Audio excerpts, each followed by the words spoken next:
Добрый день, друзья! Появился у меня стук на холодную, скорее всего гидрокомпенсатор. Сейчас мотор прогрет. Появилось это из-за того, что был низкий уровень масла. То есть я долил масло, и потом на горячую уже звук перестал стучать. Короче, гидрокомпенсаторы перестали стучать. Сейчас вот купил такую вот промывку двигателя Lavor, но она на 5 литров рассчитана. Здесь у меня в двигателе 601 6,7. Не знаю, попробую, конечно, залить, поможет, не поможет, и потом попробую поменять масло с фильтром. Если эта процедура не поможет, придется снимать гидрокомпенсаторы. Менять я их пока не хочу. Хочу попробовать разобрать и промыть. Скорее всего, это стучат в первом цилиндре. Но это я буду в дальнейшем еще пробовать их опускать и проверять уже после того, как сниму клапан и крышку. Так, друзья, присадку я залил. Перед этим слил немного масла, потому что у меня было под верхнюю границу залито. На всякий случай я слил немножко масла с поддона. Написано здесь, что присадка работает, надо ее заливать за 150-200 километров до замены масла. Либо тут есть тоже памятка о том, что можно заменять перед заменой масла сразу. То есть 30 минут залили, 30 минут двигатель поработал, и после можно менять. Но я залил немножко заранее. Сейчас масло стекет, присадка стекет.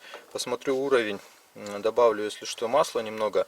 Необходимо завести двигатель на 5 минут на холостых оборотах, не газовать, чтобы он поработал. И потом уже можно ездить, не нагружая двигатель, то есть особо не газуя. Вот, мотор остыл, на холодную слышится.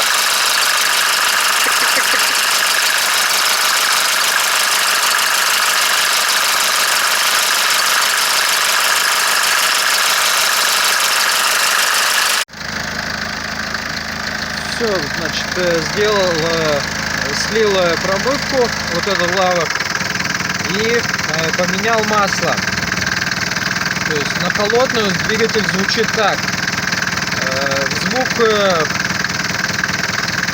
по-моему, прекратился, но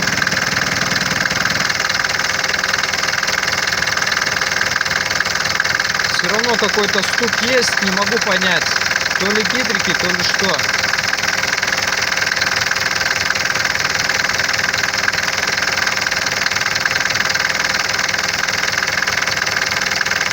Добрый день, друзья! Решил все-таки гидрики махнуть. Вот сейчас выставляю положение ВМТ. То есть вот у меня по распредвалу вот так вот есть небольшое смещение.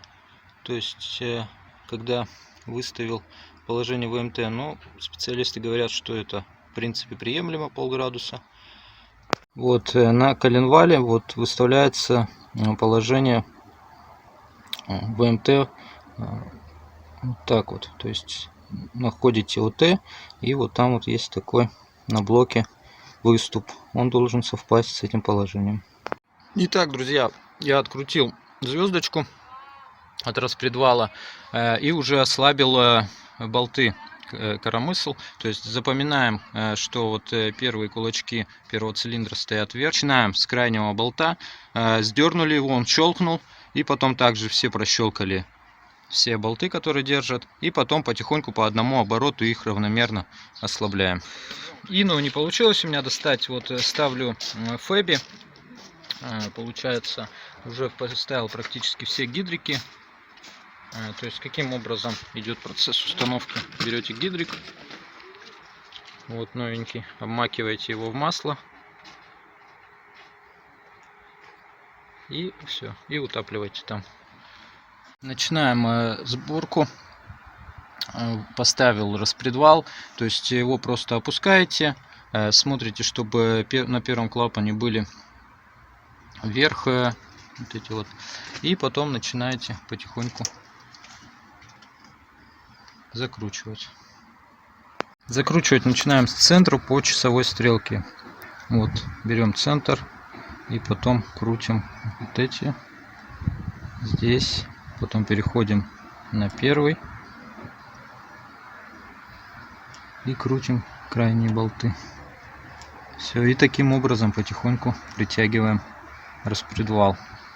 То есть откручивать мы начинаем, откручиваем мы, получается, против часовой, начиная с края. То есть, и вот мы идем, вот, начиная крайние, потом идем вот эти, и потом центр отпускаем, закручиваем по часовой.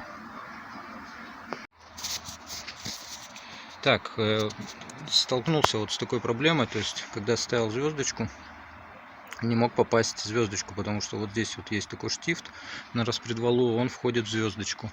При установке немного сместился этот штифт и пришлось проворачивать распредвал. Распредвал мне удалось зафиксировать вот таким вот образом. Это зажимные клещи для металла тонколистового. То есть я обжал распредвал между шейками и потихоньку ими провернул распредвал и попал вот в звездочку. Так, все затянули, то есть болт распредвала, вот этот, который держит звездочку, моментом 80 тянется, бугеля тянутся 25 моментом, натяжитель тянется 80 моментом. Все, то есть не забывайте снять хомутики, которыми фиксировали цепь, и также перед сборкой проверьте, чтобы не было посторонних предметов под крышкой. Вот так, друзья, теперь работает двигатель. Ступи пропали. Но все равно мне не нравится, что его немного подколбашивает. Дизелисты подсказали, что скорее всего форсунки. В форсунках дело, то есть надо проверять давление. Но этим я займусь чуть позже.